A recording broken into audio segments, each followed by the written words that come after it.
NASCAR has announced many rule changes, including the helmet being banned. Multiple drivers will race in the SRX on a full-time basis, including Keselowski and Hailie Deegan, and Riley Herbst will make his NASCAR Cup Series debut in the Daytona 500. What's going on, guys? It's Daniel, and welcome back to our video. We got a ton of NASCAR and other motorsports stories discussed here today on the channel. Let's go ahead and just jump straight on those really quickly. We're going to start talking about Jockey, as Jockey is returning to sponsor Trackhouse in 2023. They'll sponsor Daniel Suarez for 3 races and Ross Chastain for 3 races. Jockey sponsored Ross Chastain for a lot of races in 2022, so glad to see that they're returning in 2023. Paint schemes look awesome. Glad to see Jockey returning.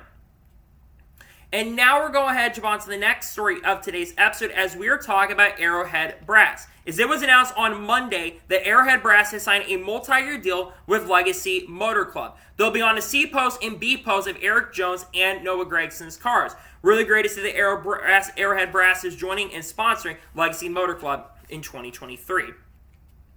And now we're going ahead and jump on to the next story of today's episode as we're talking about King's Hawaiian. As it was announced on Monday evening that King's Hawaiian will be expanding their partnership with RFK Racing. It's a multi-year deal, and they'll sponsor Brad Keselowski for 9 races in 2023. King's Hawaiian sponsored Brad Keselowski, I think, in 2 or 3 races last year, so glad to see it returning, and happy to see the King's Hawaiian will continue sponsoring in 2023. And now we're going ahead and jump on to the next story of today's episode as we are talking about Sunny D. As it was announced yesterday that Sunny D will be joining Stewart-Haas Racing in 2023 for 2 races. They'll sponsor Kevin Harvick in the Darlington Throwback Race and the Fall Kansas Race. Sunny D is part of the KHI Management Group. Of course, Ricky Stenhouse Jr. is also sponsored by Sunny D since he's part of KHI Management. Glad to see Sunny D is joining Stewart-Haas Racing, and I'm really excited to see the cars. And now we're going ahead and jump on to the next story of today's episode as we're talking about Kelley Blue Book. As it was also announced yesterday that Kelley Blue Book will be extending their partnership with Chase Elliott through the 2024 season. And they'll sponsor Chase Elliott for 2 races in each season for the next 2 years. Really glad to see the Kelley Blue Book will continue sponsoring Chase Elliott. They sponsored Chase, I believe, since 2016. Glad to see they will continue. And now we're going ahead and jump on to the next story of today's episode as we are talking about Nutrients Ag Solutions. As it was announced yesterday that Nutrient Ag Solutions will be sponsoring AJ Allmendinger in 2023 in multiple races, including the Daytona 500. Nutrient Ag Solutions has sponsored College Racing, I believe, since 2019 season, so glad to see them continue their partnership and glad to see they'll be sponsoring AJ Allmendinger in 2023 in the NASCAR Cup Series. Really glad to see that they are going to be returning. And now we're going ahead and jump on to the next story of today's episode as we're talking about Interstate Batteries. As it was announced just a few minutes ago, the Interstate Batteries will be sponsoring all 4 Joe Gibbs racing cars in 2023. They're going to sponsor Ty Gibbs for 6 races, Christabel for 5 races, including the Clash, 1 race for Denny Hamlin, and 1 race for Martin Truex Jr. Really glad to see the Interstate Batteries continues their partnership with Joe Gibbs Racing. I believe they're the longest running partner that's currently in NASCAR at the moment at 32 seasons. It's really great to see the Interstate Batteries will continue their partnership with Joe Gibbs Racing. Glad to see that they are returning. And now we're going ahead and jump on to the next story of today's episode as we are talking about Kyle Busch. As Kyle Busch's 2023 Cheddar schedule has been officially revealed on the race that he is going to have Cheddars on the car. And there's going to be 6 races. The first one is going to be on March 12th at Phoenix. After that, on April 9th, will be at Bristol Dirt. After that, on May 5th, 7th, will be at Kansas. After that, on June 25th, it'll be at Nashville. Then after that, on July 9th, it'll be at Atlanta. And finally, the last race you'll see Cheddars is on August 26th at Daytona. Cheddars, I believe, will be the second most races we'll see. I think 3Chi will have the most partnership and sponsors for Kyle Busch this season. I'm happy to see that Kyle Busch will have Cheddars. The car looks awesome, and I'm excited to see that Cheddars is going to sponsor Kyle Busch in a lot of races this year.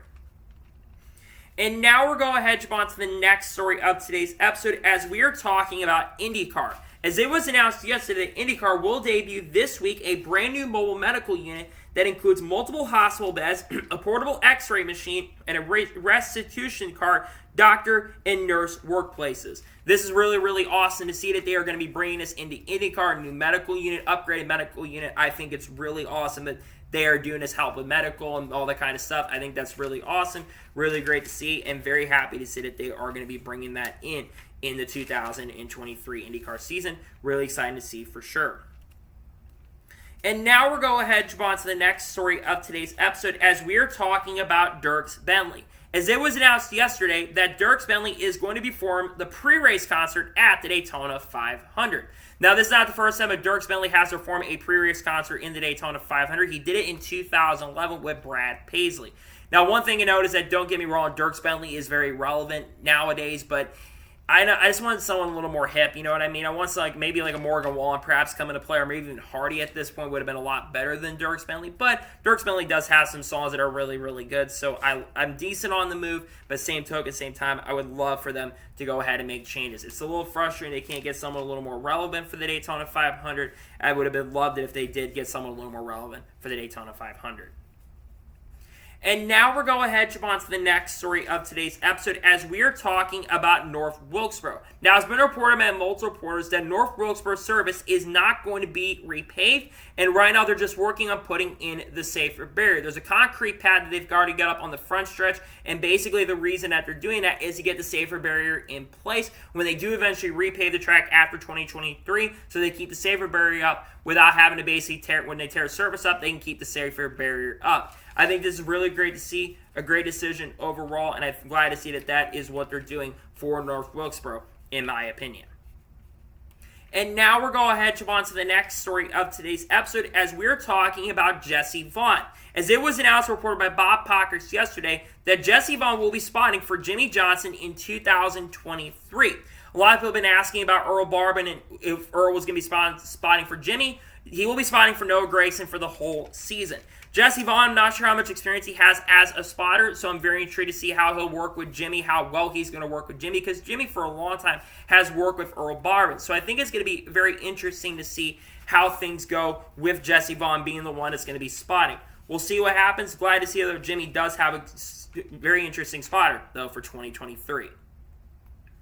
And now we're going ahead to jump on to the next story of today's episode as we are talking about Fox Sports. As it was reported by Jim Utter that Fox Sports will have a new producer for the Fox NASCAR races, and that's going to be Chuck McDonald, who's going to be taking over for Barry Landis. What I'm really hoping is that with Chuck McDonald coming in and basically being the guy who's doing the producing, I hope this means that the Fox broadcasts are going to be a lot better. No disrespect to Barry Landis because he's been doing this for a very, very long time, but I feel like basically the coverage for the last few years and the production and stuff over the last years has not been as good. So what I'm really hoping and praying is that with Barry Landis out and Chuck McDonald coming in, I really do hope they find a way to make the broadcast a lot better. That's what I'm hoping, and I hope that with him coming in, they can do a much better job with the broadcast going forward. That's what I hope, though, and we'll see what happens. And now we're going ahead to jump on to the next story of today's episode as we are talking about the Fan Rewards Program. As NASCAR yesterday announced a new Fan Rewards Program. This can be done at the track, outside of the track when you're watching on TV, and you can win some prizes by doing some trivia, among other things. I think this Fan Rewards Program is a really, really cool thing that they're going to be doing for 2023 that's going to be involved with everybody. I think this is a really awesome decision overall they're doing, and glad to see that they are going to be doing it. And now we're going ahead to jump on to the next story of today's episode as we are talking about the Triple Truck Challenge races. Now, NASCAR made a lot of rules changes we'll get into later in this episode, but one of the things that was also announced was the Triple Truck Challenge races. And the three races are going to be Charlotte, Gateway, and Nashville. Not a shock to see all of those three races. They generally do it in the later portion of spring into the early portion of summer is when they generally do the Triple Truck Challenge races. And, of course, no Cup Series or Xfinity Series drivers, I believe, are allowed to run those events as they are not permitted to run. So it will be just Truck Series drivers, maybe some drivers in the lower series that'll get a shot to drive. But those are the three Triple Truck Challenge races. And now we're going ahead to jump on to the next story of today's episode as we are talking about Dash for Cash races for 2023. Here are the four races that are as follows: Richmond, Martinsville, Talladega, and Dover. Cup drivers are not permitted, of course, to run the Dash for Cash races. Truck Series drivers are permitted, of course, to run, but Cup Series drivers are not permitted to run the Dash for Cash races. It's been like that for the last few years. So those are the four races that will be run for the Dash for Cash, and I'm really looking forward to those four races. And now we're going ahead to jump on to the next story of today's episode as we are talking about an ice race. As it was reported by Bob Pockets yesterday that a promoter has bought 6 old NASCAR Cup Series cars and is using them for a NASCAR on ice race this weekend on a frozen lake in Duluth. Now, obviously, we kind of talk about there was actually a Euro NASCAR race that was planned, I think, in Finland, if I'm not mistaken, but unfortunately, due to issues on getting parts and stuff and things ready for that event, unfortunately, the event fell through and it's not going to be happening. I'm very happy, though, they are actually going to be doing an ice race with old Cup Series cars. I believe it's going to be with Gen 6 cars, if I'm not mistaken. I think going back 2014 and 2015, because the Brad Keselowski car, I think, was run in 2016 or 2017, if I'm not mistaken. So it's very interesting to see that there is going to be an ice race. Wonder if they'll stream it or not. It's very interesting that they are doing that. And I'm 100% looking forward to see how that event is going to go, because I think it's going to be interesting, and we'll see what happens and how successful the event overall is. And now we're going ahead to jump on to the next story of today's episode as we're talking about the Rolex 24 TV ratings. Now, it was reported by Adam Stern yesterday that NBC earned a 0.6 rating and 986,000 viewers for the conclusion of the Rolex 24. It's a mixed bag versus last year, which got a 0.66 rating, so a little bit down in the ratings this year, but it had an increase by about 22,000 viewers as last year got 964,000 viewers. Now, the race overall was really, really amazing. Unfortunately, the broadcast itself could have been a lot better. People watch on Peacock, we're dealing with commercials, and that's really frustrating, especially for a viewer who buys Peacock, who pays $5 a month. I don't expect a lot of ads. Maybe some ads, but I'm not expecting a lot of ads, especially if we're paying for a service. We should not be really getting any ads at all for the broadcast. So it is a little frustrating for sure to see that basically the rating, again, it's good to see at least the ratings went up in the viewership numbers, so maybe next year we'll get 1 million viewers for the Rolex 24s. I think in 2019, I think it got over 1 million viewers, which would be really, really exciting. But the broadcast definitely needs to be a lot better. There needs to be less commercials for sure. More basic side-by-side for the Peacock stuff. And there should have been side-by-side for whatever reason on Peacock. They decided to not have side-by-side. So that 100% has to change going into 2023. I hope that does change for 2023. And now we're going ahead to jump on to the next story of today's episode as we are talking about Coolio Castroneves. As Coolio Castroneves won Sirius XM NASCAR Radio on a couple days ago on Monday, and basically he spoke on why he is not running the 2023 Daytona 500. He basically said it was going to be extremely ambitious for him to run the event. That's why one of the reasons he decided not to run the 2023 Daytona 500. Obviously, Hailie Deegan picked up a very big victory this past weekend, going 3 in a row in the Rolex 24, which is an incredible accomplishment. Only Peter Gregg has done that in the past.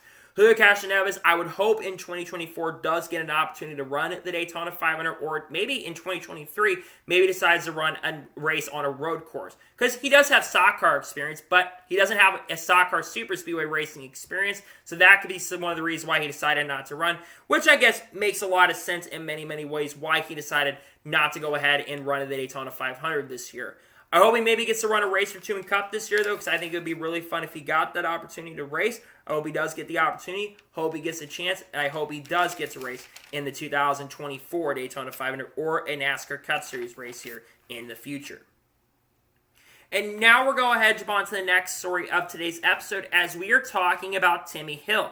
As it was officially announced yesterday that Timmy Hill is going to run the truck race at Daytona. Now, Hill Motorsports has already announced that they are downsizing to a one-truck team in 2023, and it's going to be split between Timmy Hill and his brother, Tyler Hill. I think Timmy will probably run a majority of the races. Tyler will probably run a couple races, but Timmy's probably going to run a majority of races this season. Also, Coldwell Enterprises is going to be on the truck for the event in 2023, and I think it'll be a full season sponsor this year. Really glad to see that Timmy Hill, though, is entering the truck race at Daytona. Glad to see that he is returning. Again, not a shock or surprise that they are doing that. Very happy to see that they are going to be returning to the racetrack and wishing Timmy Hill the best of luck. I think they easily make the show. They've got enough owners points from last year, I believe, to make the show. So they should easily be able to make the show in 2023. And now we're going ahead to jump on to the next story of today's episode as we are talking about the Xfinity Series test. Now, on Monday, there was an Xfinity Series test at Charlotte Motor Speedway, basically testing the aero package on the back of the car. They basically changed up some of the things on the back of the car, got rid of some of the rear skew, and changed the rear of the car. Jeremy Clements actually commented on that, and one of the things that he talked about is there was a lot of on-throttle time, and there was a lot of dirty air on the rear of the car. That concerns me a lot, the fact there's a lot of dirty air on the car. I hope I'm wrong in saying that they can fix this, but I'm really worried about the racing going into this year at the Xfinity Series because the Xfinity Series has had the best racing overall. When I hear a driver like Jeremy Clements saying that a guy who's faster than him sits behind for 18 laps and couldn't pass him, that's not a good look at all. It should not be take 20 laps for a car on fresher tires to pass a car that's clearly on older tires. That's something that they shouldn't have done. Sometimes, if it ain't broke, don't fix it. You don't always have to make changes, NASCAR, to things. If something is working perfectly, why make a change? Just give them the updated parts, but don't make them change the rear skew of the car. Basically tell them just basically get a new rear skew, but keep it the same. Because it will probably hurt the racing a little bit. I'm a little worried about the racing going this year. There might be less off-throttle time this year and basically more on-throttle time, which is something I'm extremely worried about going into this year. I hope I'm wrong and the racing is good this year, but I'll be honest, I'm very worried about the racing going into the 2023 season. I'm very nervous and I'm a little worried. And now we're going ahead to jump on to the next story of today's episode as we are talking about CJ McLaughlin. As it was reported by TobyChristie.com that CJ McLaughlin will drive for Emily Gase Motorsports in 2023. Now, the number of races have not been specifically announced for him to run this year, but it could be up to 18 races that he could run in 2023. Now, look, I like CJ McLaughlin, but I'm going to be honest with a lot of people. CJ McLaughlin has not impressed me that much on the racetrack. I've not been really impressed with CJ's performances. He's generally one of the drivers who's kind of near the back. He qualifies generally not that good, especially in RSS racing equipment when we see Ryan Sieg and even his brother Kyle Sieg perform a lot better than he does. And I just don't know how he's going to perform. Now, he can impress me, and he's had I think he had 1 or 2 top 10s last year, which, honestly, fair play to him. That's really, really solid. But one of them was on a super speedway track. I think it was at Atlanta where he got a top 10. And at the end of the day, it's going to help his experience. And he'll probably maybe do a little better than I'm thinking he's going to do. But I'm not sure how he's going to do. I'm really nervous. He's not going to perform really, really good. And I would love for him, trust me, I want him to do really good. But I don't think he's going to do a really good job. Hopefully he proves me wrong and can do a good job. But if you want my honest opinion, I don't think he does a fantastic job. And I think he's going to struggle with the Emily Gase group. I think he fails to finish inside the top 20. I think he's going to struggle. Emily Gase Motorsports, I think, will actually improve this season. But I don't think he's going to do a fantastic job with the team. I'm wishing him the best of luck regardless. Hope he does a really good job in the 2023 season. But like I said, if you want my opinion, I don't think he's going to do a really strong job with the team going into the 2023 season. But that is just my honest opinion. And now we're going ahead and jump on to the next story of today's episode as we're talking about Kaden Honeycutt. As it was announced yesterday that Katie Honeycutt will drive for Roper Racing in 2023 in the first 6 races. Katie Honeycutt is one of the best upcoming talents in the current series. Last year, he drove for Glory to God Racing in a race or two and honestly impressed the hell out of me. He basically finished, I think, in the top 25 at Marshall, was running up front in that race in the top 20, competing, I think, for top 15. Kind of fell back near the end of the race because his car just really, and truck was just not up to snuff. He had a couple really strong runs. Also drove, I think, for On Point Motorsports last year as well in a couple races. And I think he did a very solid job and ran really, really well in the races that he ended up running. It is also really good also to see, though, that Roper Racing is returning in 2023 because I don't think Roper Racing competed at all last year. So it's good to see that they are returning in 2023. I think the team will do much better. I think they'll run up front a little more consistently, do a much better job, and I think that they are going to have a really good year this year. So I think he'll get maybe some top 25s or some top 30 finishes in the Truck Series, which honestly is not too bad for Roper Racing. Maybe he'll get a top 20 for all we know and does a really good job. But I'm really excited to see that Kaden Honeycutt is getting an opportunity to drive in a series this year. I think he'll do a really good job with the Roper Racing group. I think he has a lot of really strong performances. I think he'll do a very solid job, and I think he will do a good job and run up front. So glad to see he's getting an opportunity, and I think he will do a very solid job with the Roper Racing Group heading into the 2023 NASCAR season. And now we're going ahead and jump on to the next story of today's episode as we are talking about the teams when it comes to the upcoming TV deal and the revenue split. We kind of talk about this on the channel about the upcoming TV deal. NASCAR is beginning negotiations for that. Well, it was reported by Adam Stern later in the morning that teams starting in 2025, teams are asking NASCAR for about $16 to $18 million in league revenue that can be earned per car per year for top performers, roughly double the current amount. Teams also want to make the charter system permanent. So there's basically two sides to this situation. Let's begin with 2025, and let's begin with the teams asking for more money, around $16, $18 million per car. This is actually something I really hope ends up happening, because the more revenue teams end up getting, the more likely that you're going to end up getting better drivers and better performers, and it's going to cause more talent to come back into the sport. And you won't have to rely on sponsorship as much, which I think would be a really good thing overall and be a win-win for everybody, because you get the most talented drivers in the cars. We've been seeing more talent come in that don't rely as much on sponsorship and funding. But I really do believe that the more we do this, the better it's going to be, and we can get a lot more talented drivers back in the sports. That's one thing I think NASCAR has been trying to do, and a lot of teams have been trying to do, is hire more drivers based on talent and less based on money. And I think that's a really good thing there. But now we get to the other side of things, the charter system being permanent. If you ask me, I'm not a fan of the charter system, and I would love for the charter system in general to go away. But I understand why the charter system is around. And if basically you give up your charter and basically sell your team, you have those assets to back up on you, and you basically can sell those charters and basically get a ton of money back to give it to an organization. We know the charters are going through the roof. We know that they're getting more expensive at around $30 million. Now, here's a little bit of thing I would love to see, though, if charters are going to stick around. If we're going to keep charters stuck around long term, number one, we need to start handing out more charters than 36. To me, we increase the amount of charters up to 40. Make those 4 charters a little bit more cheaper for teams that want to come in, because you have a lot of teams right now that want to come into the sport. Junior Motorsports, Nice Motorsports has shown interest. The Money Team wants to buy a charter. I would not be shocked if RCR wants to buy another charter. Call Racing probably wants to buy a charter. There's a lot of teams that really want to buy a charter. 2311 is another team that wants to buy another charter as well, and they want to expand as well. I think that would be one way. And also expanding the field at the same time as well, from 40 cars to 43 cars. I miss the days having 43 cars, and I know a lot of people thinking, well, you're going to get a lot of start and park teams. Well, that might be true. I don't think that will happen, really. It could happen, but I don't see that happening, where if we do go ahead and expand the field, you're going to get more competitive teams. You have a lot more teams that want to enter the racetrack, and also, another thing I'd love to see, if more teams are chartered, get more money from their cars. Instead of getting 1%, bring it back up to 10 or 15%, so the teams that are unchartered can show up a lot more frequently, because you're going to have more full fields. And in 2023, with you're going to have more races this year with full fields, which I think is really, really exciting overall. I think whatever happens, though, does end up happening, and we'll see when it comes to the charter system. It sounds like it's going to be permanent going into 2025, and there could be some other changes coming down the road in the future when it comes to that. So it's one thing to watch, and we'll see what happens.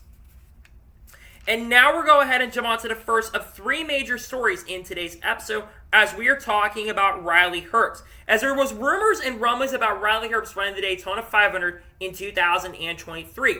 Well, it was officially confirmed and announced yesterday that Riley Herbst will actually be running and making his NASCAR Cup Series debut in 2023, driving the number 15 car for Rick Ware Racing. He'll have Sonny D on that car for 2023. He'll race in the Daytona 500 and also race in the other super speedway races as well. Now, Riley Herbst, for a lot of you who do not know, Riley Herbst has raced in the NASCAR Xfinity Series for the last 2 years, really the last 3 years, and I'll be honest, Riley Herbst has not impressed me really that much. He took over the car for Chase Briscoe, I believe, in 2021, and let's be for real, and let's be honest, Riley Herbst did not impress at all. Barely made the playoffs in 2021. 2022 did show some signs of improvement, but really didn't do fantastic. I think he'll show some signs of improvement in 2023, but I'm not really expecting him to set the world on fire, and I think Cole Custer is going to mop the floor against Riley Herbst. But I don't have a problem with Riley Herbst making attempts and making NASCAR Cup Series starts. Now, a big reason why Riley Herbst is getting this opportunity is because of that Sonny D sponsorship, and of course, Sonny D is part of the KHI management group, so that's a big reason, and Riley Herbst is also part of KHI management, so that's another reason why he's getting an opportunity in that 15 car. Now, I don't think Riley Herbst is going to cause a bunch of big ones. I've seen a lot of people joking about Riley Herbst causing a big one in the Daytona 500. I don't think he's going to. He actually did okay on super speedway tracks last year in the NASCAR Xfinity Series, led quite a few laps. He's come close to winning some super speedway races. So it's not like Riley Herbst is a bad driver at super speedway tracks. Don't get me wrong, I don't think Riley Herbst is a fantastic driver overall, but I think Riley Herbst will do a decent job driving for the team next year, and I really hope he can do a good job this year and can do a really good job. But it also sets up Riley Herbst for the future. I think another reason why Riley Herbst is getting opportunities to race in the NASCAR Cup Series is because I think that SHR might want to move him up in 2024.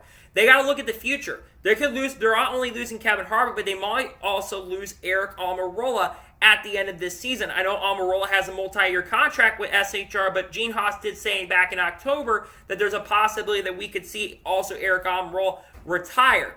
So that's one thing they got to start looking at the future, and I think that's one of the reasons why Riley Herbst is also making attempts in the Cup Series with the Rick Ware Racing Group. Now, I'm a little shocked, though, by this because Rick Ware Racing does no longer align with Stewart Haas Racing, so it's definitely interesting that they decided to choose Riley Herbst for that. That being said, though, I'm glad to see that Riley Herbst is getting an opportunity racing Cup. I think I don't know if he deserves it or not because he's got sponsorship and funding, but I need to for sure start seeing some signs improving in Xfinity because, like I've already mentioned here, I don't think he's done a really awesome and a really good job driving in the NASCAR Xfinity Series, so he's got to really step it up to the plate going into the 2023 Xfinity Series season, but he'll run all the super speed races. I don't think he's really going to cause any trouble and really cause any problems, and I think he'll do a very solid job. So wishing him the best of luck, and we'll see what he does in the Select Cup races. I think he'll do okay. Maybe he steals a win for all we know, but we'll have to wait and see what happens. And now we're going ahead and jump on to the next major story of today's episode as we are talking about the SRX. As the SRX in the last couple of days has made a ton of driver announcements. Yesterday, the SRX announced 4 drivers who will run the full SRX season. Those 4 drivers are as follows: Brad Keselowski, Hailie Deegan, Ryan Newman, and Bobby Labonte will all run for the full SRX season in 2023. So they will all compete for the full championship this upcoming season. In addition to that, it was just announced a few minutes ago that Denny Hamlin will also race in the SRX, but will only do one start in 2023, and that is going to be at Stafford Speedway. Let's discuss this. First, let's begin by talking about Denny Hamlin racing in the SRX. Denny Hamlin, of course, getting a little more on track time, and it's really great that he's going to be coming in. Denny Hamlin has grown a really big personality and a really big brand. Of course, he's got a new podcast that's starting. He's already had some controversial opinions about Jimmy Johnson. But Denny Hamlin is coming into the SRX, I think, is really exciting, and I'm glad that he's coming in for a one-off. I think he'll be very competitive in his one-off, and I think he will be a threat for that race win overall as well. Now let's go through all 4 drivers competing in the SRX on a full-time basis. First, we'll talk about Bobby Labonte. Bobby Labonte has competed full-time in the SRX the last couple of years. He's done a very solid job in the SRX. Hasn't done fantastic, but he's done a very solid job, been up front, and been a championship threat in the SRX, and I think he will be somewhat of a championship threat. Next, let's talk about Ryan Newman running full-time. Ryan Newman came this close to winning the SRX championship last year, got the win at Stafford. He will be a championship threat in the 2023 edition of the SRX. I expect him to be up front and expect him to be very competitive. I think he could win a race or 2 in the SRX this year, and I think he'll be extremely competitive. Next, Hailie Deegan. Hailie Deegan is not shy of the SRX. She's ran in the SRX the last couple years. I think she'll be very competitive. Would not shock or surprise me that if she wins a race this year in the SRX this year, and this is really good experience for her, I think it's going to really help her out. I know the SRX cars are different than, of course, racing in the Truck Series. Trucks are different than cars, but I think Hailie Deegan getting this experience in the SRX is really going to help her out in 2023, and I think she'll perform very, very well and be competitive. And finally, Brad Keselowski.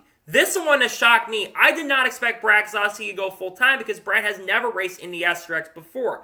But Brad Keselowski wants to get a lot more experience on the racetrack, especially with the limited practice and qualifying. He wants to get a lot more experience on the racetrack. And I think coming over and racing the SRX on a full-time basis will help out with that. I think he is right now the championship favorite. I think Tony Stewart's going to be a competitive as well. But I think Brad Keselowski right now, at this point with the drivers that haven't announced at this time, the 8 that have been announced the 3 or 4 that have been announced full time, I think Brad Keselowski right now is a championship favorite. So if I had to put on a totem pole the ranking of all 4 drivers, I would have Keselowski at the top, Hailie Deegan second, I'd probably have Ryan Newman third, and Bobby Labonte fourth on who will be championship favorites, because I think those 4 are going to be extremely competitive for the series, and I think the SRX Championship got a lot more exciting. But the SRX Championship shouldn't matter. It should be about the on-track product. Another big thing is we're seeing a lot more Cup drivers come in and race. You got Brad Keselowski. You You got Hailie Deegan, of course, a Truck Series driver. Kyle Busch is running a few races. Kevin Harvick's running a few races. Clint Bowyer's running a few races. And you've also got other drivers like Denny Hamlin coming in. I think what's going on is they're trying to track all these drivers with them moving into Thursday night. You're getting more drivers having an opportunity to come and race in the SRX. Overall, I am excited, though, to see that Keselowski, Hailie Deegan, all these drivers coming in full time. And also glad to see that Denny Hamlin is coming in to race the SRX. I think it's really exciting. Glad to see all these drivers will race in the SRX in 2023. And now we're going ahead and jump on to the final major stories of today's episode as we are talking about all the rule changes that NASCAR has made. Yes, NASCAR yesterday announced a ton of rule changes. We discussed about one of them yesterday on the channel, but NASCAR made a plethora of rule changes for 2023. We're going to go through all the rules that NASCAR announced. Let's first begin by talking about restart zones. Restart zones have been expanded for 2023 by 50% and 25% on each side. I think one of the things, the reason is they're doing this is so that basically people cannot anticipate when the leader goes, and they basically expand it so basically it will be more fair for everyone on the restart zones. I like this change. Longer restart zones, the better it's going to be. It's going to create more interesting restarts. Overall, I think this is overall a very good change for them coming into 2023. Next, let's talk about the Trues Rule. The Trues Rule is actually going to be introduced at Super Speedway and dirt races in 2023. Last year in 2022, and for the last couple years since the Trues Rules have been introduced, they have not used the Trues Rule at Super Speedways or dirt races. I am a little worried about them using it at the Super Speedways because it might create races where races are completely dominant, but I think the Trues Rule overall has been a really big positive for the sport, and I think it's been a really positive change for NASCAR overall. So I think this is generally a positive change in general. Overall, especially for the dirt race, is going to create very exciting. I think that this should have been a thing that should have been introduced a long time ago. Glad to see that the Trues Rule has been a very positive overall. I'm glad to see that they have made this change. Next, let's talk about damage repair clock. It was also announced that damage repair clock has been expanded to 7 minutes. Last year it was 6 minutes, and in the playoffs it was expanded to 10 minutes, and now it's been expanded to 7 minutes. The reason that they have expanded on it is because they believe it takes 6.5 minutes for the toe links to be changed, which is another thing.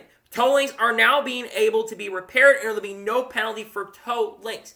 This is absolutely a really good change. I really think that the damage repair clock in general should go away, but the more time you can give these guys on pit road, the better it's going to be overall for the product on the racetrack. Again, glad to see they're expanding the damage repair clock. Maybe they should make it a little longer, to be honest, but I think this is overall a pretty positive change that they are going to be expanding that damage repair clock for 2023. Next, it was announced that Oval Wet Weather Package was revealed for 2023 as expected, and they will use it in select tracks in 2023. These are the tracks that follow. It'll be used at the Clash. It'll be used at Martinsville, New Hampshire, North Wilkesboro, Phoenix, Richmond, Indianapolis Raceway Park, and the Milwaukee Mile. One thing to remember, it's not for completely soaked racetrack. It'll be for the damp conditions. It won't be used for puddles and stuff. It will speed up the track drying process and will make it a lot quicker in general for the racing to get started. Instead of maybe having to wait 2 hours, we may only be waiting for about an hour, 15 minutes to get on track. And the last 45 minutes, you can get the cup cars on track so they can dry a lot quicker. And you get heat in the racetrack, the more likely you're going to basically dry the track up, which will be a lot better. I think this is a really, really positive change overall, if you want my opinion. It's going to make track drying a little bit easier, and it's going to basically take less time for the races to get restarted, which is one thing, especially with TV ratings. You want those ratings to be up, so this is one thing that I really, really am happy that they've gone ahead and made this change. That's the Oval Wet Weather Package. Next change that was made is wheels. So one of the biggest things last year was issues with the wheels and basically the penalties. Well, NASCAR has changed the penalties for this year. So the penalty for losing a wheel going to 2023 off of pit road has been tweaked. It will be a 2-lap penalty, where basically if the wheel comes off, it will be a 2-lap penalty, and it will be 2 crew members that will get a 2-race suspension instead of a 4-race suspension. Also need to know that crew chiefs are not going to be suspended anymore, which I think is a positive change because the crew chiefs, and I've said this, but the wheels last year, especially with the wheel rules, it was absolutely ridiculous that crew chiefs were getting suspended for 4 races. That was really frustrating to see, and I think that was a great change that they've made, that no longer be 4 races, and crew chiefs should have never been suspended for that, because when you take away also the best pit crew members, you could have those issues happen again. 2 races, I think, is a very fair decision. I believe under green as well, if I'm not mistaken. If it happens, you go to the tail end. If it on the track, if it happens during caution, you go to the tail end, if I'm not mistaken, or have to do a passenger penalty during the green flag conditions. Overall, this is a positive change. Very happy to see that they're doing this.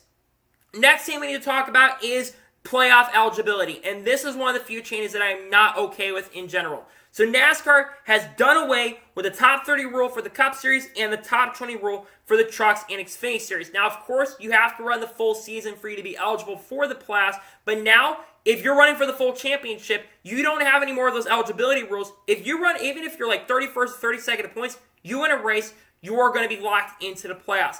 I have quite a few problems with this rule, and this is one of the few rules that I'm really against in general.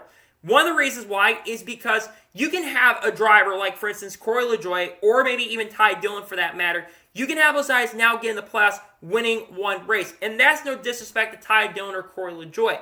But they're driving for Spire Motorsports. And I don't want to see a car that doesn't deserve to be in the playoffs get in the playoffs, because they're going to be taking up a spot where a team maybe like, let's say, RFK really improves this year. Like AJ Allmendinger for Kaulig Racing, or Justin Haley for Kaulig for that matter.